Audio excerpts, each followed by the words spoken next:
On this edition of Hometown News, a guy who made the front page with his fast food romance. So you set up this lovely table, and you wait for women to come? Some of them leaves their card and says, call me, you know. We'll find out what's behind this nasty little letter to the editor. When I heard about it, I thought this shouldn't happen to anybody. Well, what happened exactly? Well, she got locked out of her house. We'll get the latest news from down at the police station. What kind of qualities does a good chief have to have? He has to be good with people, especially talking with the media. Yeah. Well, you're so far, you are very good. And we'll check out the weekend calendar of events. Are we raffling for this picture? No. Oh, I thought I was raffling for the dinner raffle. This is for the oil painting. I don't want no oil painting. You're about to meet these people and more and find out why they're all making hometown news. Hi, I'm Renee Hambley, and welcome to Hometown News.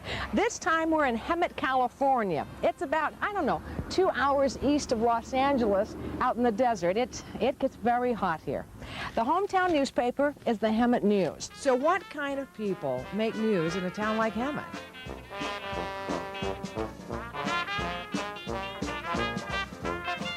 People who don't always get in the paper. Being in a small town, sometimes we forget what a thrill it is to get your name in a newspaper. But as editor of the local paper, Craig Schultz says that he's had his share of big stories. You've had a couple of sex scandals. Is that because it gets so hot, or what's happening here? We had an unfortunate incident between the football coach's wife and a couple of players. Did the coach know at the time? Yes, the coach arranged it. This is a friend of yours? Yeah, he's somebody I covered when I was a sports reporter. So you're pretty tight. Did he ever offer his wife to you? No. Okay. Well, did you ever think about something like that? No. That he would be capable of that? You never think of something like that. It took the whole town by surprise. Yeah. They had national news, Jay Leno joking about it. Yeah. Current affair, Inside Edition, all coming out to town here trying to do the story. Okay, that stuff's great for the tabloids, but well, we're more interested in everyday people who just happen to get their names in the paper. For instance, right here on the front page, a man by the name of Timothy Roy. He's a man with a mission. He is looking for love at the local Burger King.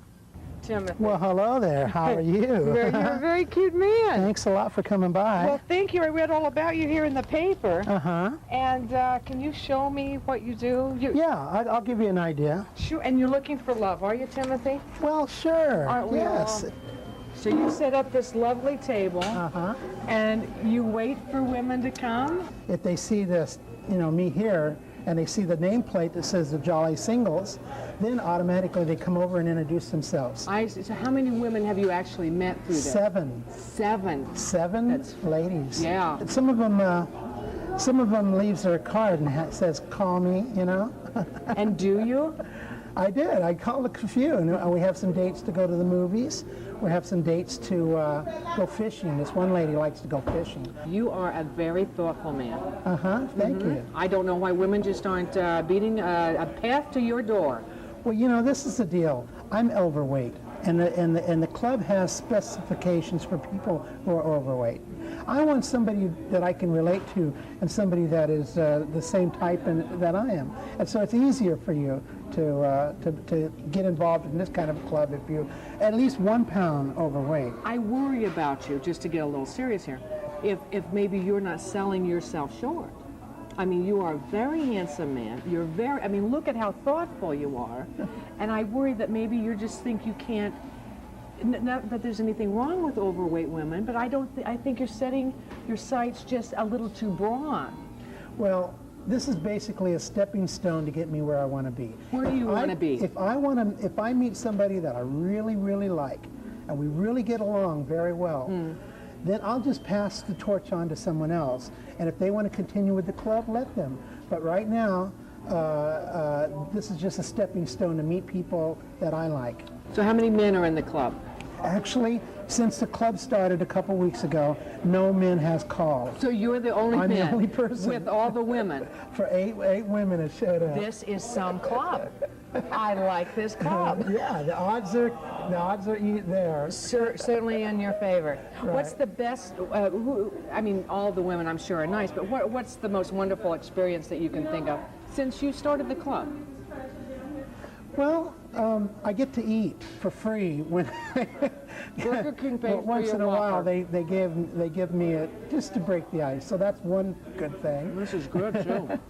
So you eat for free. And another thing is that I get to talk to people that are interested.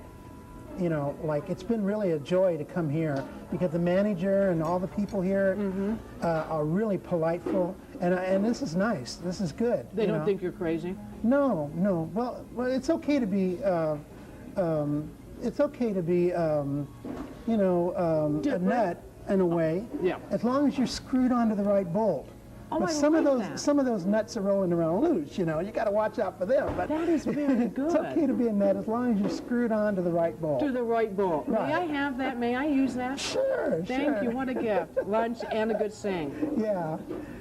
Now, you might think to yourself, gee, it's a small town. There's probably very little crime. Well, according to the Hemet News crime log, they've got some crime. It looks like the local police department is spending an awful lot of time with people who are under the influence. So I think it's time we go down and pay them a visit. You know, we come from an area where there's a lot of crime. And I was just wondering what kind of crime you have to deal with here. Oh, I think we have everything everyone else has, but probably just in smaller proportions. There's drugs, there's gang problems here also, but Really? it's not nearly the volume you'd see in Los Angeles or some of the larger cities. Yeah, speaking of that, we noticed in the crime log here in the paper that just about the majority are public intoxication. That's fairly common arrest. Really? Yeah. See, I think, but it looked like every one of them was public.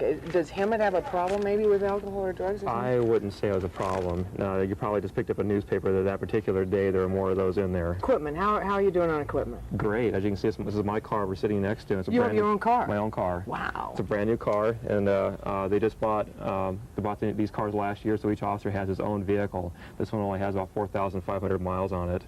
So the officer's responsible for his own car, and they seem to get more miles out of the car because they last longer because the individual officer takes better care of it rather than just trading off from shift to shift. Right. So, all right. So, in other words, you take this car home with you at night, like Andy at Mayberry. Well, yeah, you Really? can take the car home with you. All right. Now, what happens if this officer would open his door onto your car? What would you have to do?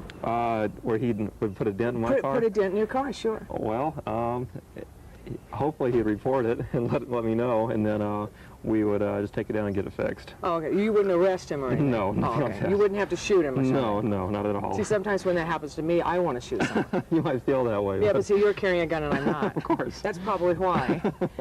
Now, do you want to work your way up? Do you want to eventually, work for LAPD or go to New York and work for NYPD? No, I'm pretty happy here. I want to work my way up through the organization. Matter of fact, I'm testing for sergeant right now. Oh, okay. We'll keep our fingers crossed. Okay. That's cool. You get a raise and all that. Oh, yes, definitely. Oh, that's wonderful. All right. Would chief of police maybe someday? Maybe someday, you never know.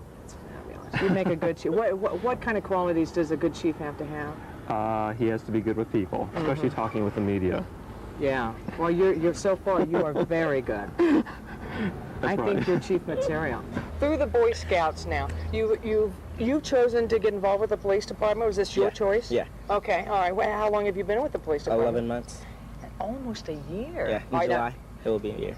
Okay. Now, you're 14? Yeah. Okay. It's reaching puberty on the police force. Kind of exciting, isn't it?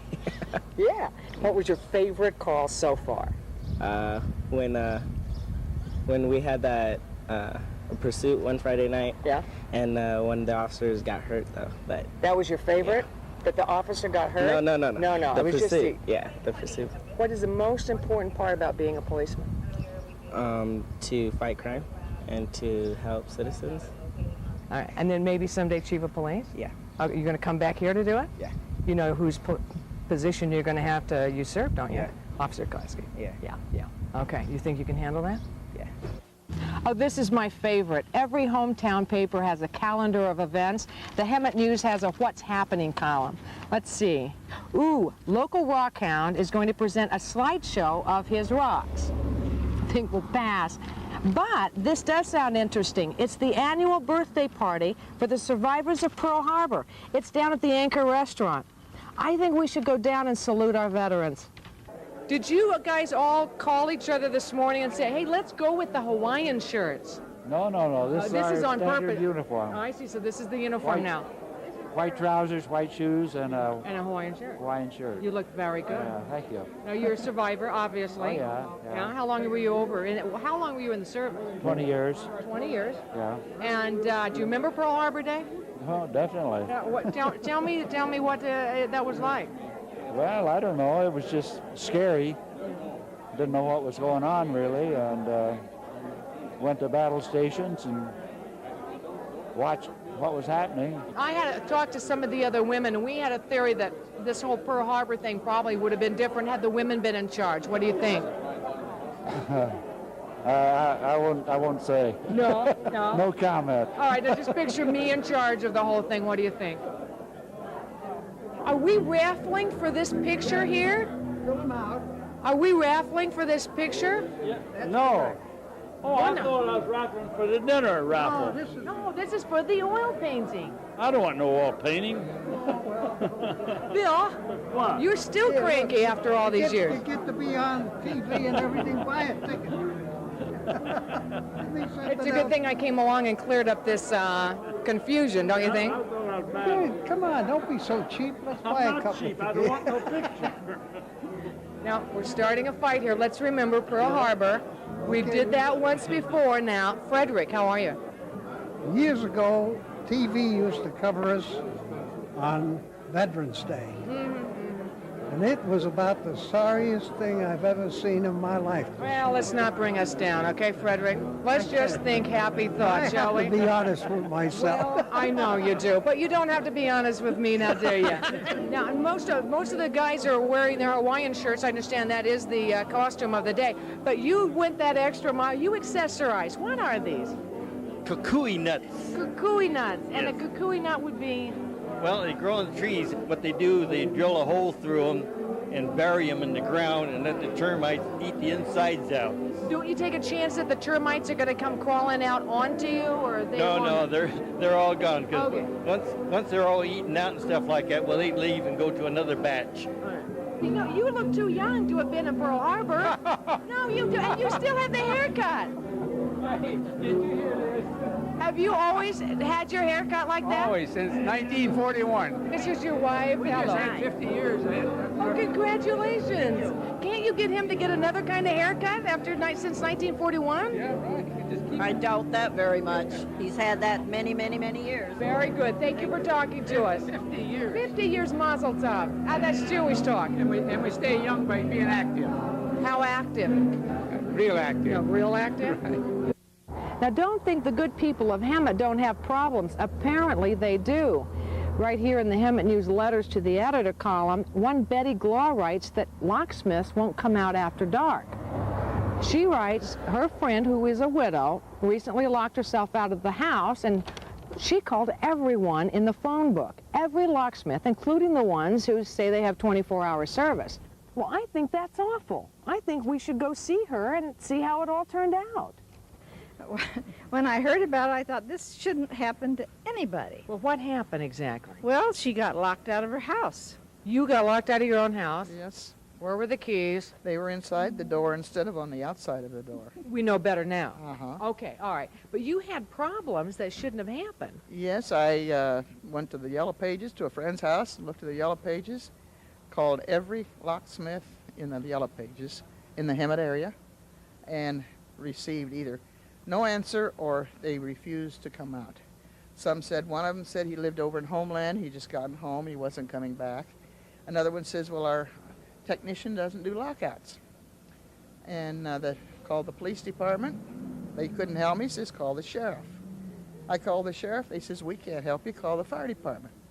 I called the fire department, they says, all we can do is break a window. I says, I can break a window. Yeah. So that's what I ended up doing.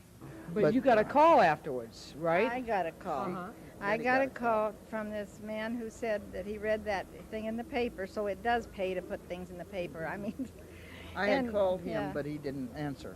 He may not have been in. I mean, He you know. doesn't. He said he works for schools and he works part-time otherwise. But his dad is also a locksmith who will take calls if he can't.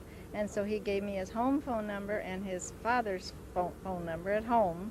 And he says, I don't want this to ever happen again. So if it ever does, be sure you give her that phone number.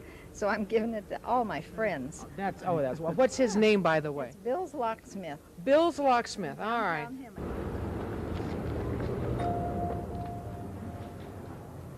Hi. Is this Bill's Locksmith? This is Bill's Locksmith, yes. Which one of you called Mary Glaw and told her, come over here. Well, come on over here. We're here to congratulate you for a wonderful good deed that you did. Now, what's your name? Mark. You're Mark. Okay, Mark, come a little closer to me. I won't bite you, darling.